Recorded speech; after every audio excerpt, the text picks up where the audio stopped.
For this episode of Coffee with Closers, I have the opportunity to sit down with Israel Pinto. He has extensive experience with the customer acquisition efforts in multiple different industries, especially in the financial sector. I had the opportunity to ask him some questions and get to know about his initiatives of how he goes about finding prospects and winning big deals. So let's turn our attention to him and learn from him this afternoon. Sam, nice meeting you. Yeah, man. pleasure meeting you. Great talking to you. So tell our audience a little bit about who you are and what you do within your organization. Sure, I'm actually VP of Business Development for Change Capital. We are a hedge fund-backed junior capital lien provider. We'll lend money, deploy capital anywhere from $150,000 to about $10 million to small and medium-sized businesses.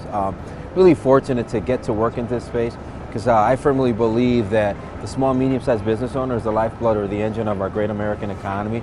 Makes sense. So in terms of some of the things that you've learned from doing some of the traditional marketing, right? So it seems as though you said that when you try to apply that same methodology, it was working, but it was not producing the quality of outcome that you wanted. Right. And it all came down, when you were talking earlier, you mentioned the targeting became an important factor in the success story, right? So when you said that, hey, I was doing a lot of activity, I was putting in a lot of efforts, what did you do specifically to make sure that the targeting was right in the messaging or whatever the efforts that you were putting in LinkedIn or in any, the online mediums? Great question. I just went back to the end user. Who's the source? The data, right?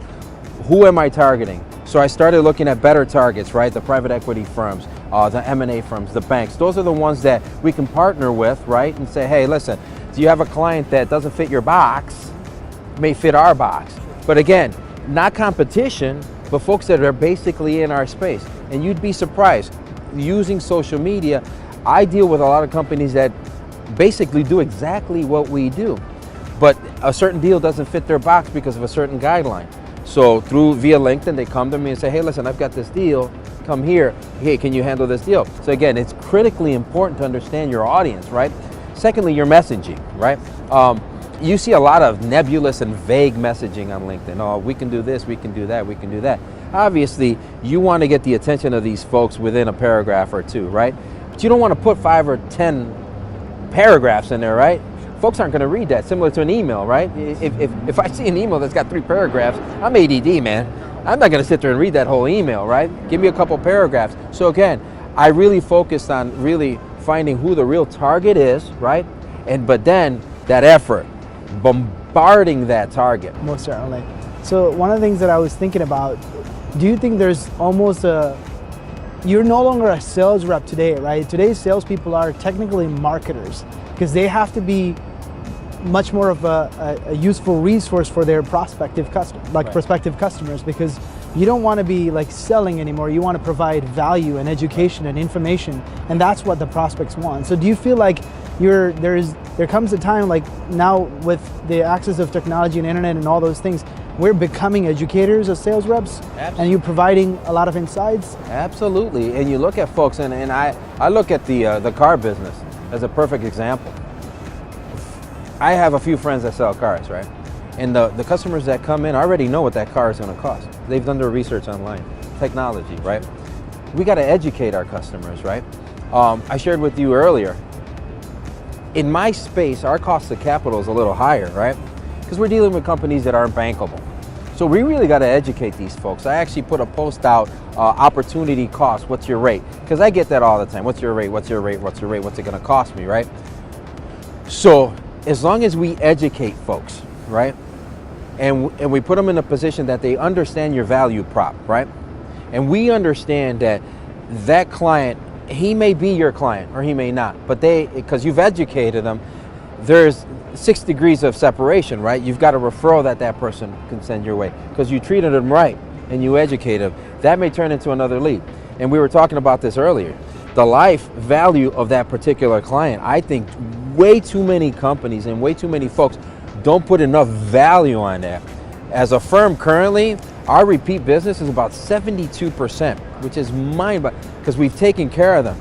But we know there's always going to be a need for additional capital. This is just how it works. So if you educate them and you value them for what they really are, again, and I share this, my elevator pitch is the same. I'm fortunate to get to work with the best people in our country, the lifeblood of our great American economy, the small business owners. But it's sincere. I really mean it, right? My mom has been a business owner. There's been a lot of folks that I've known have been business owners. I've been a business owner myself. So again, you want to understand and put that emphasis on understanding the value that they bring. Most certainly. And I think, like, going back to what you said, business owners don't understand the value of the lifetime value of a customer, so then they don't necessarily invest into acquire that customer, or they have no concept of measuring that, so then they don't necessarily see what are the channels that are producing the optimal ROI, right? So I've had a conversation with the business owners and sometimes marketers that they would spend money on some traditional channels, but they don't have any good system or process in place to measure how successful those efforts are. And then when it comes to really determining where they should invest their money, they oftentimes decided not to do so because they weren't really able to justify their investment, right? So I really loved what you said earlier. When you were doing traditional medium, you saw about 4% conversion. You knew your cost per leads, and then you actually was able to justify the cost per acquisition going up because you knew the lifetime value was also increasing at the same time, right? So what were some of the methods that you've used to measure the cost per lead and cost per acquisition? No, it's really simple. I'm a simple guy, right? I keep it really simple. I know this is the output. This is what I'm putting out there. I track everything, every little detail. Even my wife, some of the conversations we have, I think you're tracking a little bit too much. So what I'm putting out, how much it's costing me to put out there, right? How much did I pay for that data? How much of that data is coming back to me? So what's my lead, right? What's my cost for lead? That's really important first and foremost. Now, we'll use that example that you used earlier, right? You put out $40,000, $10,000 a month, you get 4 deals, four closes, right? 4 customers. It's costing you $10,000. But a lot of those folks didn't understand what it took to get to that 4. Was it 20 leads? Was it 30 leads? It's really important to understand that I use a standard spreadsheet when I'm putting my stuff together, right? I know what I'm putting out there, what's come in, how many dials, how many calls. I track everything. So it's critical for a business owner to understand, because when it's all said and done, obviously we got top line revenue, sales. That's end all be all. What did it take you to get there, right? I got a $36 million company, but I'm hemorrhaging money. I'm running at a loss at $1.5 million, right? And it's really not for tax purposes, right? For a lot of folks, no, it's really not. You're just not running your business properly, and you don't understand the metrics behind it. So it's absolutely critical. And I think a lot of folks will miss the forest for the trees, man. They sit there and they're like, okay, well, this is going to cost me X. Do I have X? But again, what's that going to cost you if you don't jump on that opportunity cost? And a lot of folks, they understand cash flow and bank statements and balance sheets and P&Ls and their tax return. They're always talking to their accountant or CPA, but they really don't understand that opportunity. When you don't know your numbers, you're really missing out on something that it's absolutely critical for a business. Yeah, and I've heard once someone mentioned that whoever can spend the most on customer acquisition ultimately wins. So I think that equation, the business owners especially and then marketers have to really grasp that, right? Because if you don't know the cost per acquisition, then you can't really figure out that scalable equation, right? So one of the things that I'm starting to talk a lot more about is the growth equation, or the growth formula. It's acquisition plus retention equals growth. And a lot of times I think business owners are very much only focused on just the acquisition aspect of it, and then they forgo the retention aspect of it. If you're not doing both at the same time, and you can also be affecting your business growth as well, because you could be losing the customers at the same rate you're adding to them, and then you're not really scaling or growing at the same time. Right? So it's net, right? Yeah, exactly. So again, where's the growth, right? And it's critical again. And we do opportunity cost analysis at our firm, right? Because again, our money is a little pricey, right? We would rather these folks get bankable rates, right? We have partners that we can set them up with. If they're bankable, right?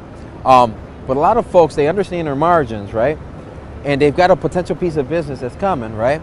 But then the cost of our capital may be a little higher than they're anticipating. So you always got to look at it, okay, is that going to generate revenue, right? Now, you generated revenue on that first hit with this client. But what's the value of that client long term? Are you going to retain that client? Are you paying attention to those numbers, right? And I use the cell phone companies quite a bit when I talk to folks. They always giving offers to new customers, right? They rarely give offers to an existing customer, right?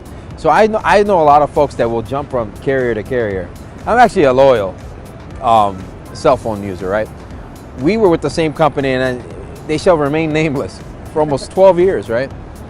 But we got tired, again, of hearing the commercials, you can do this, you can do this. You know, at one point we had 7 lines, right, with my family. So we were like, okay, that's enough. So we went to another carrier. We went back to our current carrier, which we've made payments on every single month on time. And we say, hey, listen, can you guys offer this to me? No, yeah, that's for new customers. Yeah, we'll see how long that models. The thing is, it's a monopoly with these guys. There's 4 of them. But again, we're jumping from customer to customer. That's not a good sign for you as a small or medium-sized business owner, because you're expending capital to bring in new business, but you're not holding on to your old. So Yeah. wait, what's the value? Yeah, actually retention of customers is a lot cheaper than acquiring a new one. So I think that's an important equation to keep in mind as well. You need to be investing the same amount of effort and energy into retaining. And I love what you said. If you take care of your customers, you know, there's always opportunity to continue to fund them with the new funds, right? So there's always that retention and gaining much more wallet size with those wallet portion with those companies as well. So what are some of the key ingredients in your success from your career in sales and marketing? What are some of the other things you've learned that you have applied that you continue to see growth? Really understanding the psyche of your customer, right? Obviously, as a business owner, most business owners are really good at their business, right? I'll give you an example. I had a furniture company. It was funny, we were talking about furniture. I had a gentleman who owned a furniture company. He was really good at making furniture. Really, really good. But he really wasn't good at the business side of the business, right? So he brought on a partner who was really good at the business side of the business, right? And they kept bumping heads. The business owner invested in the business and he wanted to run it a certain way, right? The actual owner, who was the artist, the craftsman, wanted to do certain things a different way. Didn't want to keep eyes on cost, customer acquisition, and so forth, right?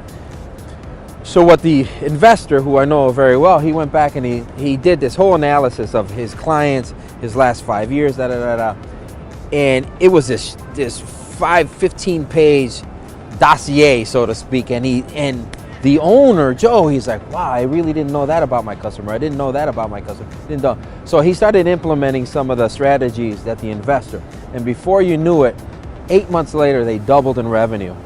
You know how they doubled in revenue? With current customers. That's what I've learned. You got to really know your customer. And once you really know your customer, your target or your current customer, then you got to really stay focused on the numbers. Cost per lead, cost per acquisition. You really got to know those numbers. And what I tell businesses, hey, how do you want to scale? How do you scale your business? What do you need to do to scale? And most of them say, well, I need more sales. So how do you get more sales, right? Well, what's your marketing plan? What are you doing here? When a company asks for working capital from us and they ask what's the source, the use of the funds, we ask them, and they say it's marketing. We need a detailed explanation of what they're going to do with that money. That's the only ask that we need, a detailed explanation, Sam, because we want to make sure that they're not turning and burning that money. And here's why. Again, knowing your customer.